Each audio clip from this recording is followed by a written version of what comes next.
This is a difficult video to make. The massive flooding which struck the airport was nothing short of historic. The airplane is safe, but the same cannot be said for the airplane's hangar and home airport. This is part of the story of the historic flood experienced by St. Charles County Smartt Airfield during May and June of 2019.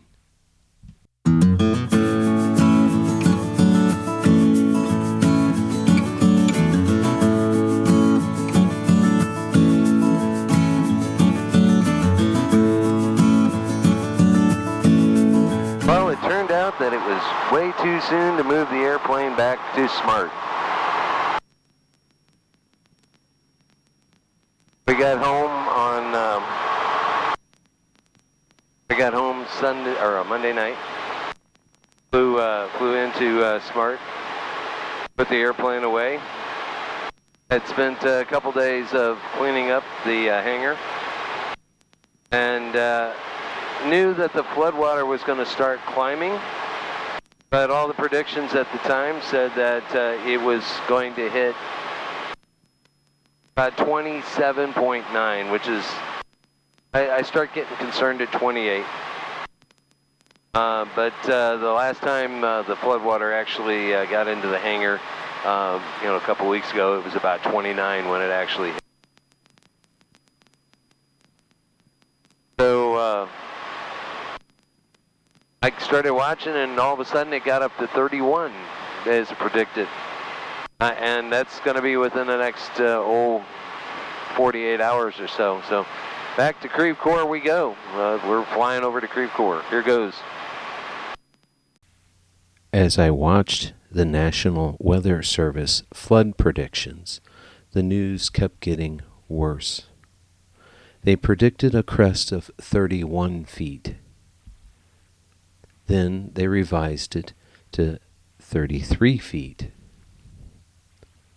That was quickly followed by a prediction of over 36 feet, and it hovered between 36 feet and 36 and a half.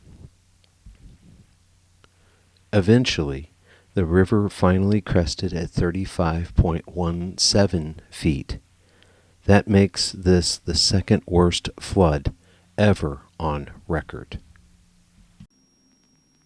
Well, I moved the airplane back to its original hangar, its permanent hangar at St. Charles County on May 20th. Almost immediately I got new messages saying the airport will flood again. On May 22nd, I moved the airplane back to Creve Coeur Airport in the hopes that flooding would not be too bad. Unfortunately, the floodwaters continued to rise, and they kept upping the crest. It was supposed to get to 31 feet, then 32 feet. Then they had a prediction of 33 and a half feet. Now the new prediction, the new crest, is supposed to be 35.5 feet. That will put nearly 6 feet of water in my, 5.5, 6 feet of water in my hangar alone. That's an incredible amount of water, and I don't know what the cleanup process will be this next time, but it will probably be more drastic and require a lot more work than the work I had done to clean up from the second flood of 2019. As we turn to approach St. Charles County Smartt Airport, you can see that the flooding is just as bad now here in late May as it was in early May. The crest is supposed to hit 35.5 feet. That would make it one of the largest floods ever. The largest flood, the deepest flood, was 1993 when it got to about 38 something feet, a little more than 38 feet. This at 35 is going to be extremely high. We're flying basically right over runway number 9 at Niner, and as we get closer to it, you can see that just a small part of runway 9 toward the far end is actually visible and out of the water.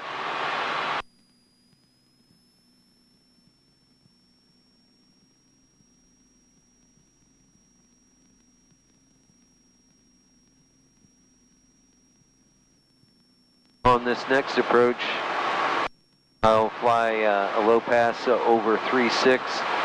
You'll notice that there are several airplanes on the ramp just to the west of 36.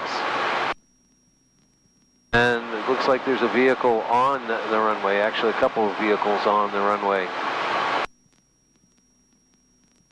Actually towing airplanes and other things.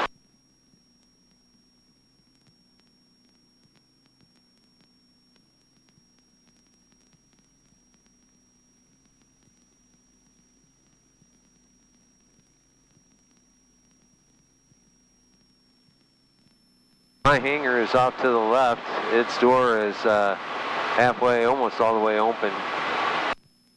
And there is several feet of water in it. On this next approach, we're going to be flying over basically runway 27, heading to the west.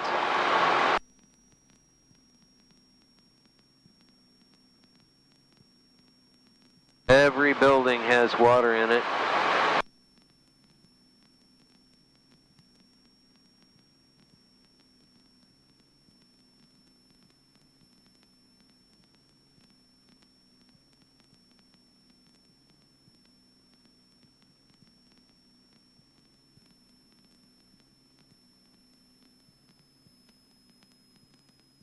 That's a good look at my hangar right there. That's the second from the far right.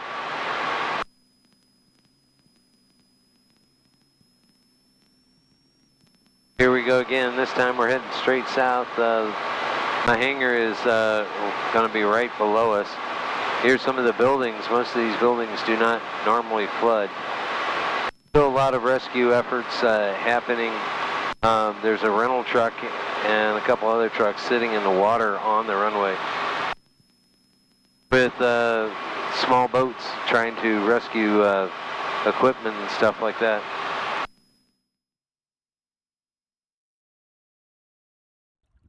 But flying over the flooded airport was one thing. Getting into the floodwaters was completely different. By late May, I made the foolhardy and potentially dangerous decision to wade out to my hangar in an effort to get a few more things and to see if there was any damage.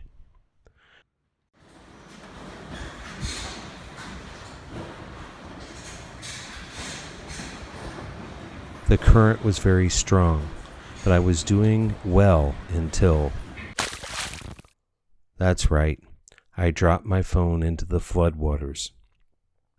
Luckily, I was able to find my phone, and with some expert help, the phone continues to work till this day. At least the GoPro camera is waterproof, and strapped to my chest was able to continue to shoot some footage. While this footage shows deep floodwaters, it is important to realize that the crest had not yet been reached. There was still at least 2 more feet of water to come. Alas, I was not able to get footage at the time of the crest because of a couple of reasons. Those other reasons also play into why this is such a difficult video to make. This may be the last flight I get to do in a while for a number of reasons. First, the flooding has displaced the airplane and the maintenance company that does the annual inspection. The annual inspection of this airplane ends in just a couple days, and we have not had an opportunity to get that annual inspection done. The annual inspection is supposed to happen next week, so hopefully that won't delay things too much. What will delay things is a second reason. The second reason is that for several months now I've had a major planned surgery scheduled for next week. Next week I'm supposed to have my knee replaced, my left knee replaced, which will keep me on the sidelines and not flying for a number of weeks. So hopefully I can get back in the air fairly quickly after that particular surgery, but it is a major surgery, and it will keep me in the hospital for a few days and then recovery for a few weeks. In preparation for reduced mobility showering after my surgery, and for the coolness it allows during the hot summer months, I shaved my head nearly bald. On June 3rd, I reported to the hospital for my surgery. Things went very well, and I quickly advanced from a walker to a cane to finally needing no assistance at all when walking. It was a phenomenal recovery. My doctor cleared me for driving and flying just 3 weeks after my surgery. As for the airplane during the annual inspection, well, there were a number of issues. I knew about at least one of them. That was the turn coordinator. The turn coordinator has not been working for the better part of a year. So I asked the mechanic to repair that. And that's a relatively expensive item. We also found that the starter was bad. I needed to replace the starter, so I replaced that. We also found that the air intake box had a bad flange where a hose enters the air intake box or the air box. That needed to be dealt with. There was other issues as well. There always are some issues during annual. So the overall cost of the annual was a little bit higher than I expected. By late June, the floodwaters had receded to the point where I could start to get an idea of the damage at the airport. The first damage I saw was the EAA-32 chapter house. The sheet metal walls were cracked and ripped open like someone tearing open a soda can. But the biggest surprise awaited me at my hangar. My first trip back to the hangar occurred when there was still water in it, but that hike confirmed that there were no interior walls left standing inside the hangar building.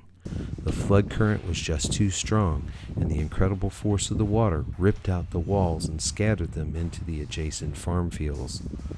The same thing was true for the stuff in the hangar. I had several metal tables and cabinets in the hangar. Many of these pieces of furniture required a number of people to move. The flood had no problem moving these metal tables and cabinets. The force of the water was incredibly impressive.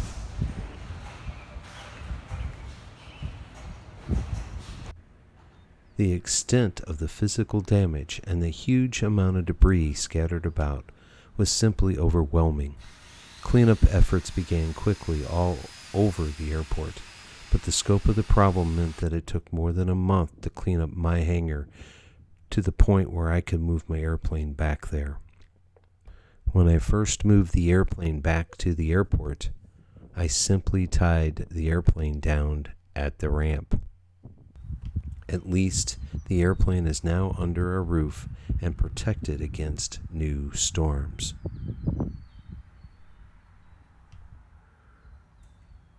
Then, just as we thought the worst was over, my wife and I headed to Oshkosh, Wisconsin for a week of fun at AirVenture. We were having fun until my in-laws, who were taking care of our dogs, called with some heartbreaking news. Our beloved little dog Ty had disappeared. We raced home from Oshkosh in an unsuccessful attempt to find our elderly, frail little doggie. But he disappeared on a very rural, wooded area on a very hot day. And I fear that, much like Amelia Earhart, we will probably never know the rest of his story. We love Ty very much and still feel very heartbroken. Through all the trials and tribulations, it'd be easy to focus on the negative, become very depressed and frustrated. But a person is not defined by how many challenges and how many hardships they had to go through. Instead, they are defined by their response to the adversity in their life. How well did they meet the challenges? For example, our little dog Ty. It would be easy to become frustrated and depressed over his disappearance. But we can honor the life that we get and know how much we loved him, how much he had a good time with us. As for the airplane's annual inspection, came at a bad time, at a bad place with just one, but two airports that were flooding. The mechanic found more repairs than expected, and the bill is higher than anybody anticipated. Yet at the same time, the airplane is back in the air and flying high. As for my left knee, total knee replacement, I was back in the air and flying, solo no less, 3.5 weeks after the operation. And for the flooding that threatened the airport and made me move my airplane 3 times, it put almost 6.5 feet of water in my building, my hangar, destroying all of the interior walls in the hangar building, damaging the exterior walls, many beyond repair. Well, those floodwaters have receded, and my airplane is back in its damaged home. The county has already received signed contracts, for rebuilding and repairing the damaged hangar buildings. Even the EAA 32 chapter building is getting a much needed facelift and many repairs. In some ways, in a weird way, the airport may be in a better way after this flood than it was before it. In other words, when life gives you lemons, to make lemonade. So as I finish this video, my wish for you is that you always find blue skies and tailwinds. But if that's not possible, fly high and true, for good times are just over the horizon. Until then, fly safe. Thanks for watching and flying with me today. If you enjoyed this video, give it a thumbs up and please consider subscribing to the channel. Flying a small airplane is lots of fun, and sharing my experiences through YouTube videos is just part of that fun. Until next time, may you find blue skies and tailwinds.